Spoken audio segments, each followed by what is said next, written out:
Hi everybody, it's Yvonne reporting from the hospital. Don't worry, I'm not on the clock. They just have really good internet here. But I wanted to make a little video of my journey from from Massachusetts to Florida.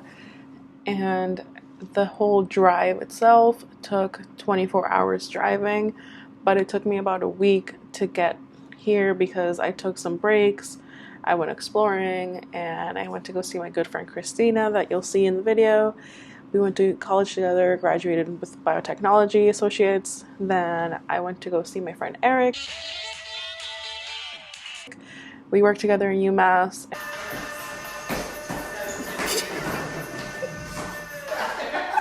and he was an anesthesia tech.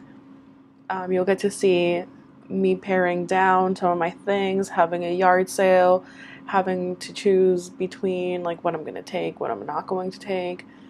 Then I'll also show you some Airstream tours. I went to see a bunch of them and I thought maybe you guys might want to see them to see how cool they are on the inside. I will hopefully get one in the future, don't know when. But for now, enjoy.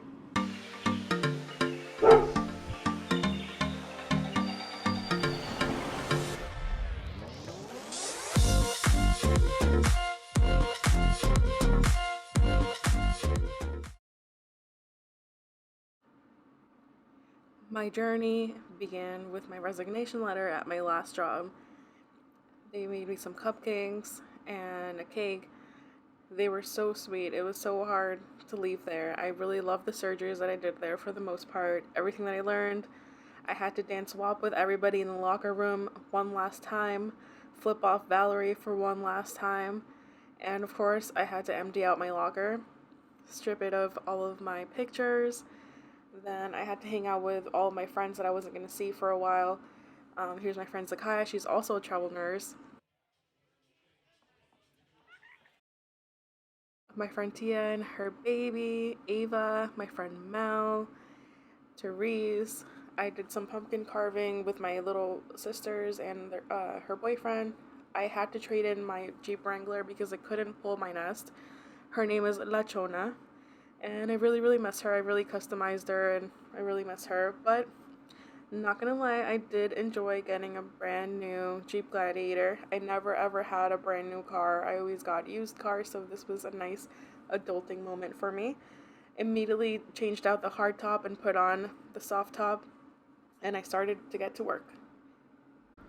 As you can imagine, moving from a two-bedroom apartment into a small camper, you have a lot of stuff that you have to put away in storage or get rid of. So this is the top floor of my friend's office, and it holds all of my shit.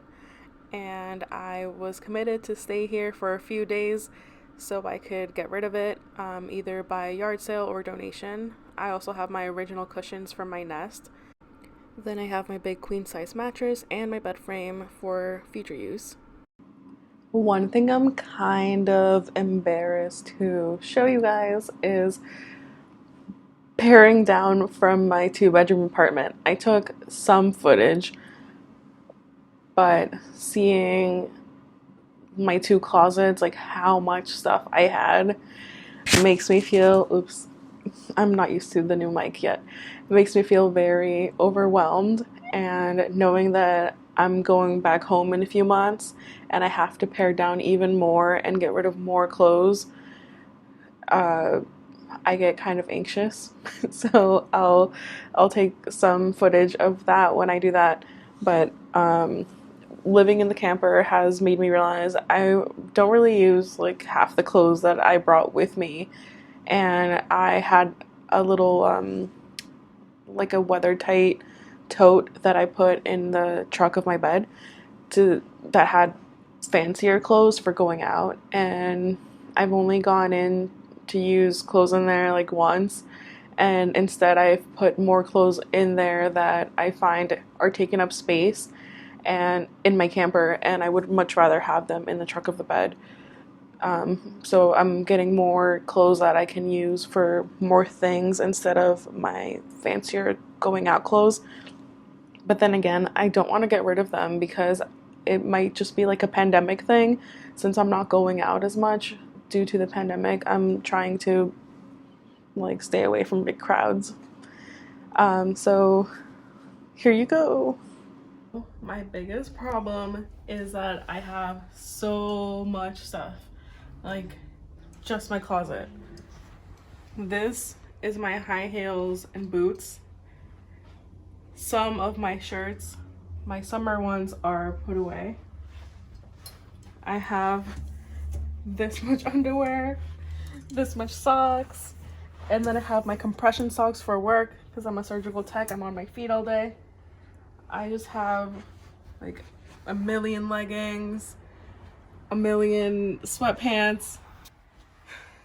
These are some of my purses and bags, my dresses, hoodies, sweatshirts, more shoes, my pants, bathroom. I have a lot of bed sheets, a lot of towels,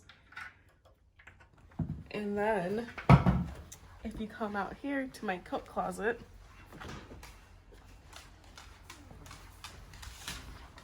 some of my jackets, some of them are my roommates, but like coats for the fall, the winter. How am I gonna do this, you say?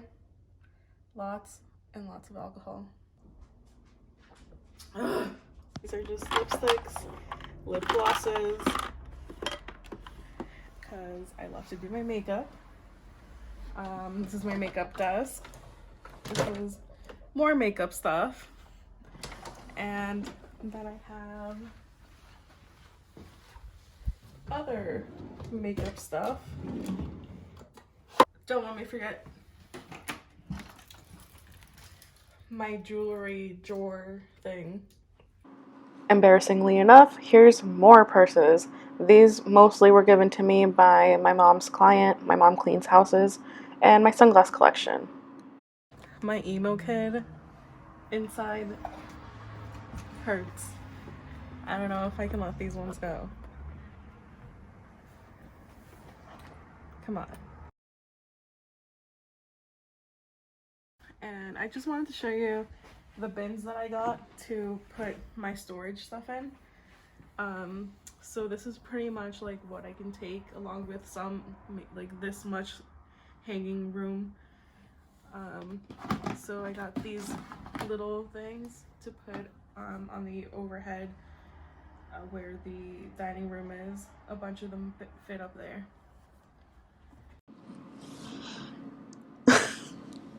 Now you can see why I was so embarrassed. There's way too much stuff. I had way too much stuff. And it's just embarrassing to see how, I guess, materialistic I was and how I thought things would make me so happy when now I'm probably the happiest ever and I don't have all those things. Still have to pare down when I get back home though. I used my blow up mattress to stay there for a few days in order to get organized and pare down. You can see Princess there on her bed as well. And then in the morning, I continued. I put everything downstairs that I was going to sell in the yard sale, and everything that wasn't sold, I either donated or I gave to my little sisters because they wanted it. And whatever they didn't want, they could donate or throw in the trash. I just felt really good afterwards, and of course, I had some celebratory drinks. Then, of course, it was time for the yard sale, and it was kind of painful, not only because I had to bring stuff up and down the stairs, but because I had to let go of things that I worked so hard for. But I had to keep telling myself, this is so you can have more freedom from stuff, and you'll appreciate it later. Get in, loser, we're going to Florida. Now hold on there, Evo. Of course, nothing can go perfectly, and you can see this leaking underneath my water heater. The frost valve, something happened to it when it got really cold outside, and I ran out of propane that night, of course. So the frost valve kicked in, and I have to get a replacement. I went to the New Hampshire Airstream, and they couldn't help me, so I ended up calling Colonial Airstream in New Jersey, and they told me they could see me on my way down. So I was going to have to make an impromptu stop there. Once I figured out what I was going to bring with me, I put everything into little crates that I can collapse, and then I put those crates on the floor to prevent them from slipping and falling during the ride. Cleaned up my tank, put away the sewer hose. Then everything to the left is mostly things that I was going to either bring with me or leave here, like the decking. I wasn't going to bring that with me because it takes up too much space. And then I had to move the nest to a different part of the campground, so I'm able to take it when I was ready. I was going to spend a few days with my parents before I left, so I could also spend some time with my little sisters and my brother. This was actually my first time hitching and moving the trailer by myself with nobody else's help. I also had to park it, and that was a struggle, even with my little sister's help. And yes, it was scary, and yes, I'm very proud that I did it. Finally, it was time to start my 24-hour trip. I say 24 because I did make 2 stops to see 2 of my friends, one in Georgia and one in North Carolina, and that added a few more hours. So first stop was New Jersey, Colonial Airstream. They let me stay there with free electricity, so they could see me first thing in the morning, and I had a beautiful view when I woke up. And this was the first time that I felt like I was a true nomad, and I made the right decision to live this life. While the nest was being serviced, Princess and I went to Rutgers Garden because we were in the garden state, so obviously we had to go look at some gardens, and it was so nice out, so I had to. Once I got back to Colonial Airstream, of course, I had to take some tours of the flying clouds because I had gone there before and they didn't have any inventory. So now I had like 5 or so flying clouds that I could look at, and a girl can dream. I mean, I want to have all this closet space, all of the storage space for my sewing stuff, for my clothes, for my shoes. So it was nice to dream, but those price tags are a real eye-opener.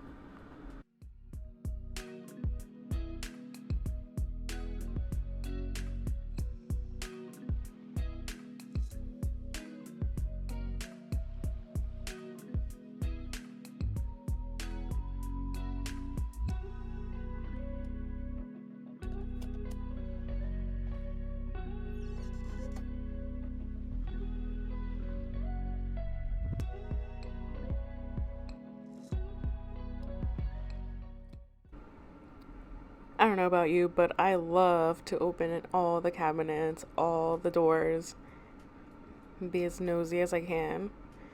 But pretty much I'm just imagining what I would put in there. I know you're probably thinking, okay, Yvonne, we get it. There's empty space in there. But hey, leave me alone. It's my video.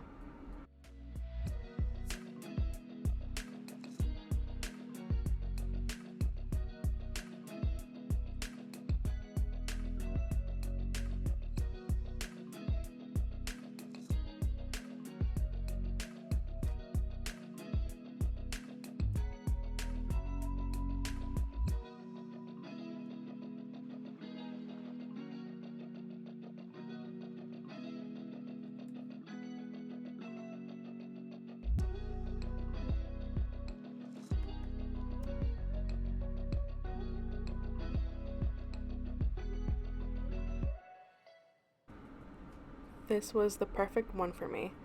I think it was like a 25-foot one or 27-foot. I really don't remember. I was too excited to look at the details, I guess. But it has a nice big bathroom. Some people don't like that because then it covers up all the views on that side of the camper. But then you have windows all over. That's why I love Airstream. I love that it has a separate dining area and it has the full-size fridge. I don't like the twin beds. I want a queen-size bed so I can snuggle up with Princess. But some people might like the 2 beds so they don't disturb their partner on the other side of the bed. I love, love, love all of the closet space.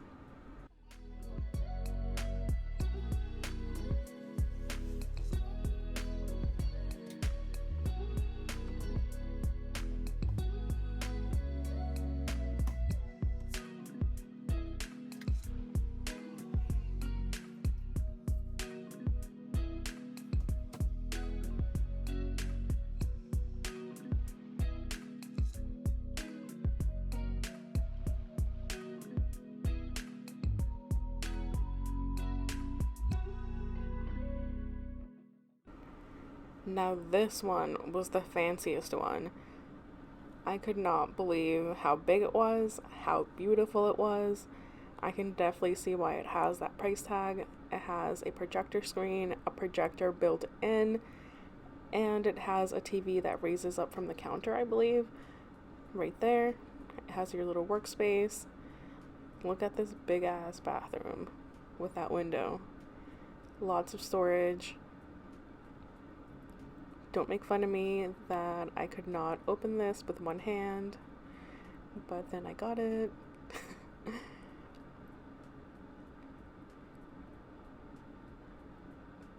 And of course, my favorite was this big closet with lights in it.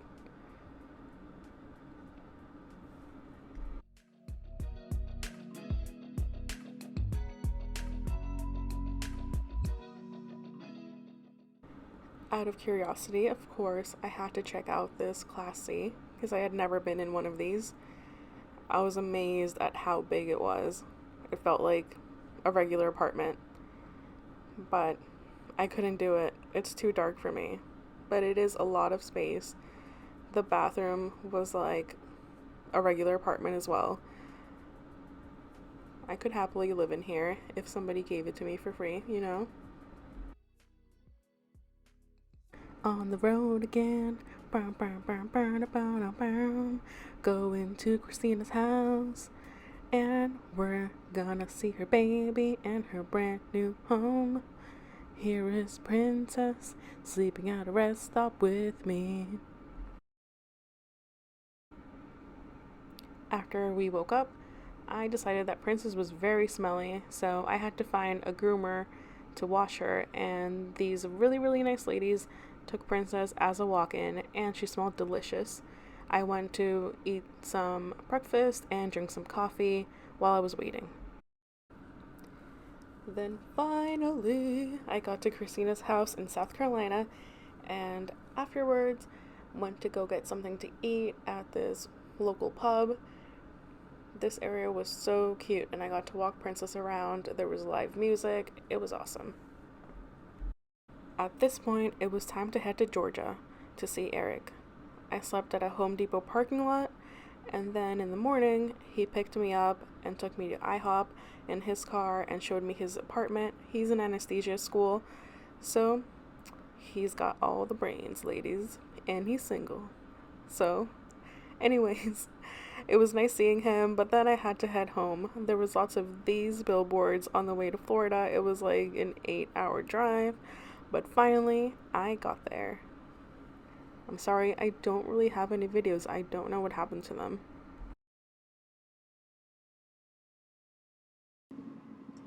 Thank you for watching my video, and I hope you enjoyed it. If you have any questions, let me know in the comments, or if you have any ideas for future content that you would like to see, just let me know in the comments. And I'll make sure to take my time going back to Massachusetts. And if you guys have any suggestions on places that I could stop from Florida to Massachusetts, I would love that. I want to see some national parks, some RV campgrounds that you recommend, maybe that you don't recommend and I should stay away from. Just anything. I would love your suggestions because I have no idea. All right, well, thank you. Subscribe.